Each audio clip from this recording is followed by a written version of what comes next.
Il a un petit canard. C'est l'été, les blés sont jaunes et les prés sont verts. Au milieu des champs se dresse un vieux château entouré d'un large fossé rempli d'eau.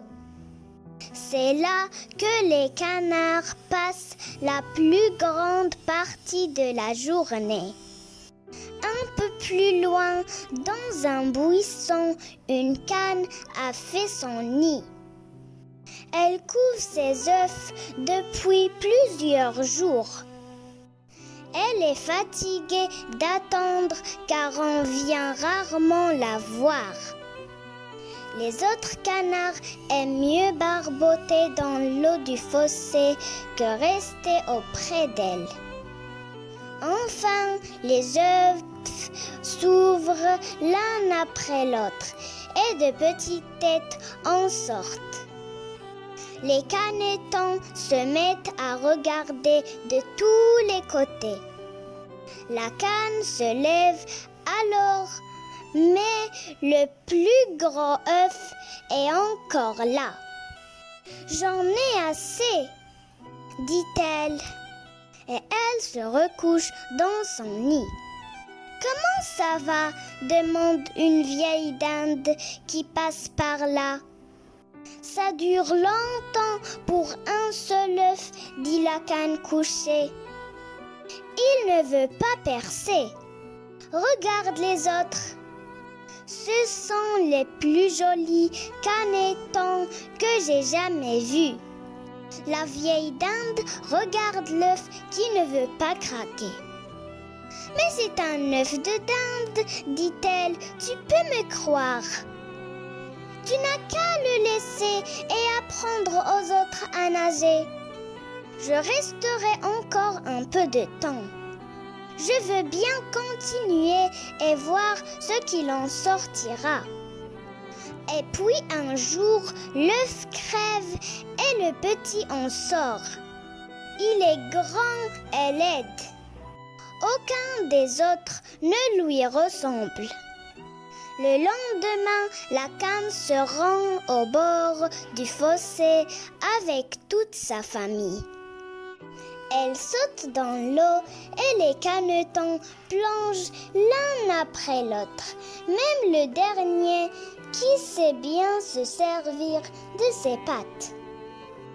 La mère canne les mène ensuite dans la cour des canards et leur apprend à bien marcher en écartant les pattes. Et en courbant le cou, les petits font de leur mieux, mais les autres cannes ne sont pas contentes de les voir arriver. L'une d'elles s'écrie « Regardez-moi ce caneton !» Et elle vole vers lui et le mord au cou. Une autre canne s'avance et dit « Ils sont tous beaux, à l'exception de celui-là. »« Il n'est pas beau, » réplique la mère. « Mais il a un très bon caractère et il nage aussi bien que les autres. S'il a une grande taille, c'est qu'il est resté trop longtemps dans son œuf. » Ils se mettent alors à la recherche d'une tête d'anguille pour se la partager. Le pauvre caneton qui est sorti de l'œuf, le dernier, est poursuivi par les cannes et les poules qui le trouvent trop grand. Même le dindon se précipite sur lui. Le pauvre petit ne sait où cacher sa vilaine tête. Les uns le mordent, les autres lui donnent des coups de bec. Lui qui s'occupe des bêtes lui lance des coups de pied. Il décide alors de partir loin. Il arrive au grand marais habité par les canards sauvages. Ce dernier s'étonne de le voir parmi eux. Deux oies sauvages viennent à lui. Tu es si laid que tu nous plais, lui disent-elles. Tu veux venir avec nous dans un autre marais? Il y a de ravissantes oies sauvages. Tout à coup, des coups de fusil éclatent et les deux oies sauvages tombent mortes dans les roseaux. D'autres oies quittent précipitamment les roseaux. Les chasseurs sont partout autour de l'étang. Les chiens arrivent de tous les côtés, la langue pendante et les yeux brillants. Le pauvre Caneton cache la tête sous son aile et attend la fin des coups de feu. À la fin de la journée, il quitte le marais et court à travers les champs. Le soir, il arrive devant une cabane de paysans. Une fente au bas de la porte laisse passer un peu de lumière. C'est là qu'habite une vieille femme avec son chat et sa poule. Le Caneton attend que la lumière soit éteinte pour se glisser à l'intérieur de la cabane. Le matin, la femme le découvre. Elle croit avoir trouvé une canne bien en chair. « J'aurai des œufs de canne, dit-elle. La vieille femme ne voit pas bien et c'est pourquoi elle le garde pendant 3 semaines. Mais aucun œuf ne vient. Chaque fois qu'il dit quelque chose, la poule et le chat lui demandent de se taire. La raison est simple. Il ne sait pas pondre et il ne sait pas ronronner. Tout à coup, il éprouve une grande envie d'aller nager et enfoncer la tête dans l'eau. Il en parle à la poule.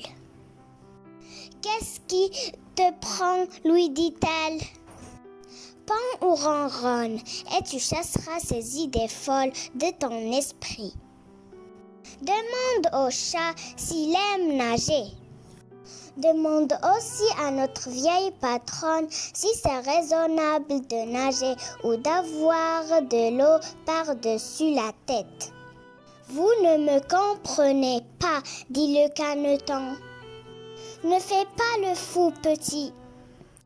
Tu n'es tout de même pas plus intelligent que le chat et la vieille femme.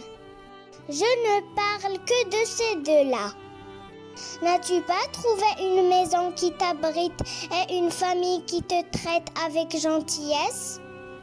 Je te parle en ami et je te veux du bien. » Le Caneton préfère partir. Il nage sur l'eau, il plonge quelquefois et cela le réjouit. Puis l'automne arrive.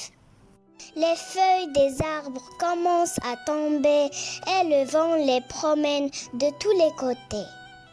Le froid commence à se faire sentir. Tout cela gêne beaucoup le pauvre Caneton. Un jour, de grands oiseaux blancs au long cou sortent des buissons. Ce sont des cygnes. Ils s'en vont haut dans le ciel vers des pays lointains. Le vilain petit canard est émerveillé par ce qu'il vient de voir. Il les suit du regard. Il n'oubliera jamais la blancheur de leur plumage et le battement gracieux de leurs ailes. L'hiver est rude pour le petit canard. Il doit nager sans s'arrêter pour que l'eau autour de lui ne se transforme pas en glace. Et de jour en jour, le trou où il se trouve prisonnier devient de plus en plus étroit. Puis un matin, un paysan qui passe tout près le voit raide comme un piquet. Il marche dans la glace avec ses lourds sabots et dégage le pauvre petit. Il l'emporte chez lui et le remet à sa femme. Là, il revient à la vie. Les enfants prennent plaisir à le poursuivre et à le faire voler de ses petites ailes. Le voici tantôt dans le pot de lait, tantôt dans le tonneau à farine. La femme crie d'un côté, les enfants courent de l'autre. Enfin, il parvient à se sauver par la porte restée ouverte. Les jours suivants ne sont pas meilleurs pour lui. L'arrivée du printemps le remplit de joie. Le battement de ses ailes se fait de plus en plus fort. Sans le vouloir, il se trouve transporté dans un grand jardin où les pommiers sont en fleurs. Au loin, il aperçoit 3 beaux cygnes qui glissent gracieusement sur l'eau. Il se sent attiré par ces grands oiseaux qui viennent vers lui. C'est alors qu'il penche la tête sur l'eau. Et qu'est-ce qu'il voit? L'image d'un cygne. Il n'est plus le vilain petit canard. Il est lui-même cygne. Il est né dans la cour des canards, mais il est sorti d'un œuf de cygne.